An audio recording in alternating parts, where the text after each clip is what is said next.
ele era muito carismático, ele conquistava as pessoas com o jeito que ele falava. Dava nome de anjo para os adolescentes, ele próprio se intitulava como anjo e dizia que seria de Deus. E quando que você começou a se envolver com ele?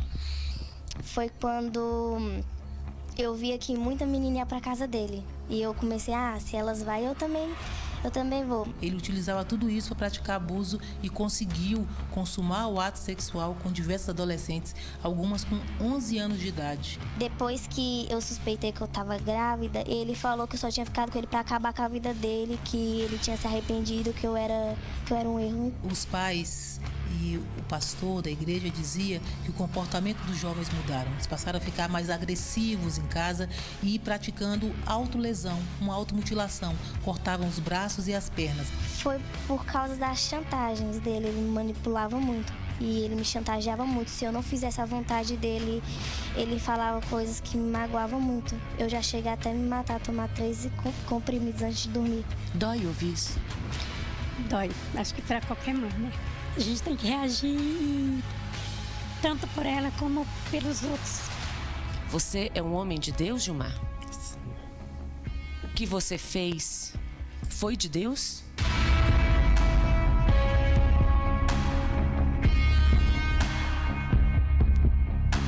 Essa menina tem 15 anos. Ela é uma das crianças e adolescentes que foram enganadas por um homem de 36 anos no Itapuã.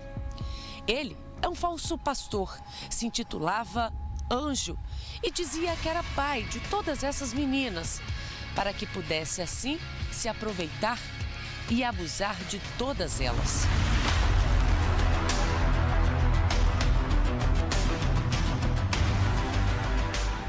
Mais um desses crimes absurdos, né? Envolvendo diversos adolescentes. Nós acreditamos que o grupo seja bem grande, as crianças ficam envergonhadas, outras se sentem ameaçadas, mas a história vai aparecendo. Confirmadas, já são 5 crianças e adolescentes que foram abusadas sexualmente por Gilmar Oliveira dos Santos, de 36 anos. Primeiro ele se aproximava da igreja, se envolvia com a liderança ali e passava a ter um atendimento ou um envolvimento direto com os jovens da igreja.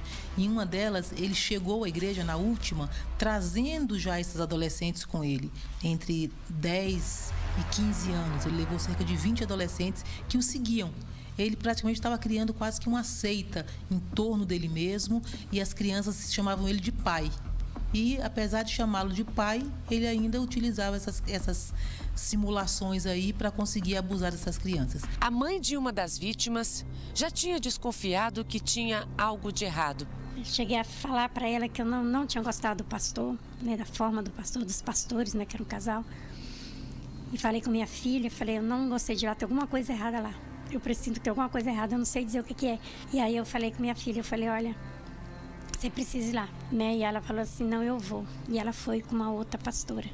E ela foi nesse culto, ela falou, realmente, mãe, tem alguma coisa errada e muito grave aqui. A desconfiança dessa mãe era sobre o que Gilmar estaria ensinando para essas meninas ao se titular Anjo Eric, ou até mesmo de pai. Só que o que chamou a atenção ainda mais dessa mãe é que apareceram várias crianças e adolescentes mutiladas, com os braços e também as pernas marcadas com cortes que elas faziam com gilete. Vi algumas das meninas com marcas nos braços. Aí um dia eu cheguei e chamei ele na minha casa, bem aqui. Falei, olha, tá acontecendo isso, das meninas tá se cortando. Por qual motivo? Por quê? Né? Mas isso aí é porque elas não acreditam em Deus direito. Aí veio os Exu e pegaram, porque elas não sei o que. Eu falei, não, porque eu não acredito, sei lá, no tal do Anjo Eric, que Anjo Eric é um demônio, não é um anjo. E eu sempre tentava falar isso para elas e elas não acreditavam, porque elas estavam tão cega por ele, por tudo que ele falava, que tudo que você falava com esses meninos não adiantava. Eles são um grupo grande, de 20 por aí, 20, 25. A própria filha, inclusive, tentou se matar se mutilando. As marcas estão pelo corpo. Ela chegou a colocar o nome de Gilmar na perna. Isso tudo porque ela se sentia ameaçada ao se apaixonar por ele e achar que poderia estar sendo enganada ou até mesmo trocada por outra menina. Prometeu que ia casar comigo. que ia ficar comigo, que ia namorar comigo, pra Deus abençoar a gente, que a gente ia ficar junto, que quando eu chegasse numa certa idade a gente ia namorar. Mas que não podia contar pra ninguém. Sim, ele não deixava, principalmente ele não deixava de jeito nenhum falar pra ninguém. Ah, eu vou sumir da sua vida, se você contar pra alguém, eu vou sumir da sua vida. E eu ficava com medo, porque eu gostava muito dele. E teve uma que, inclusive, escreveu na perna que a culpa era do Gilmar. Sim, grafou ali com gilete, se mutilou e você consegue enxergar ali da leitura nas cicatrizes, a culpa é do Gilmar. Isso mostra como elas estavam perturbadas emocionalmente. E algumas relatam a questão da ameaça, que ele sempre ameaçava, dizia, não conte para ninguém, que é o primeiro comportamento de quem é abusador, de quem é estuprador. Outra vítima chegou a escrever uma carta dizendo que iria se suicidar. Graças a Deus, o pior não aconteceu, porque o pastor, juntamente com algumas mães, denunciaram Gilmar à polícia. Era muita criança envolvida. Isso me doía muito, porque tem crianças ali que pais não ligam muito para elas. Elas não têm aquele acolhimento de mãe, né? E é muito triste. Eu já passei por muitos, não fui abusada, mas fui assediada em épocas passadas, dentro de casa, por familiares. Então, isso me doía muito. Tá acontecendo isso de novo. As paredes da casa dele estavam grafadas com o nome das adolescentes. Elas mesmas escreviam ali, botavam o coraçãozinho, aquela coisa bem inocente, mesmo de envolvimento emocional com eles.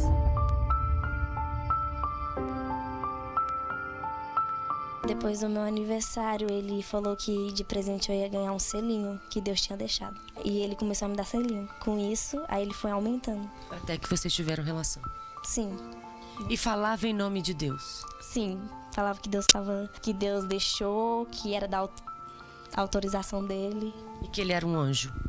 Era duas coisas. Era Deus falava e o anjo dele, o arcanjo Eric. Então criava todo um enredo ali que envolvia as adolescentes para, em troca disso, praticar abuso. Além de presentes, presenteava, pagava rodadas de pizzas, dava sapatos, sandálias, presentes diversos para que essas meninas permitissem o abuso.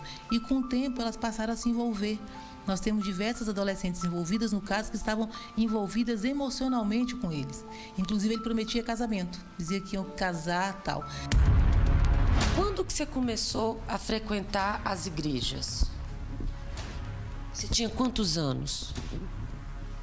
Você lembra? Não lembra? Tem 2 anos que eu estou frequentando a igreja. 2 anos que você está frequentando a igreja? Sim. E o que acontecia? Por que você sempre ia de uma igreja para outra? Era sempre a mesma religião? Era sempre a mesma igreja? Ou eram igrejas diferentes? Você lembra disso? Por que você não quer falar? Você tem vergonha do que você fez? Tem? Você se arrepende pelo que você fez? Você tentava se envolver com essas meninas em troca de alguma coisa? O que você queria com essas meninas? Por que elas se apaixonavam por você? Tá todo mundo lá em casa agora te vendo e achando que você é um monstro. Você é um monstro? Por que você não é um monstro? Até Deus sabe o que você... Você não é um homem de Deus? Você está arrependido do que você fez? Não? Ele ele frequentou outras igrejas e ele sempre criava algum tipo de problema e logo saía. Nessa última igreja, onde ele abusou de todas essas adolescentes, ele passou apenas 3 meses. Mas essas adolescentes ele já trouxe do convívio deles. Então ele veio para a igreja com cerca de 20 adolescentes que já frequentavam a casa dele pelo menos mais de um ano. Então é possível que o grupo seja grande e que essas identificadas agora, nós podemos nos assustar com a quantidade de pessoas que podem aparecer ainda sendo vítima dele. Todo dia eu dormia, eu pedia ao meu Senhor, falava, meu Senhor, seja feita a justiça, não deixe ele fazer com outras famílias, acabar com outras famílias igual ele acabou. Ele não acabou com a minha, não. Ele jamais. Minha filha é linda, é maravilhosa, tem uma vida toda pela frente, só tem 15 anos. E as outras crianças também, agora que elas vai fazer algumas 10, 11, 12 anos, é pro resto da vida. Mas elas vão saber que um dia alguém lutou por elas e não deixou em vão, e não deixou esse marginal fazer com outras crianças. Ele, em uma conversa com a pessoa da família bem próxima, que já tinha alertado ele que não era salutar, que não era bom a presença desses adolescentes na casa dele, ele disse o quê? Não dá nada. Então, agora ele vai ver que realmente vai dar em alguma coisa. Perdão de Deus a gente não sabe, mas a justiça vai ser feita pelos homens. Com certeza que ele usa a igreja, ele usa o nome de Deus, mas de Deus não tem nada e de igreja não tem nada. Na verdade, a gente só percebe que é um charlatão, um estelionatário sexual que usa artimanhas e conversas das mais diversas para ludibriar, enganar e obter favores sexuais de crianças e adolescentes. DF Alerta falou. Tá falado.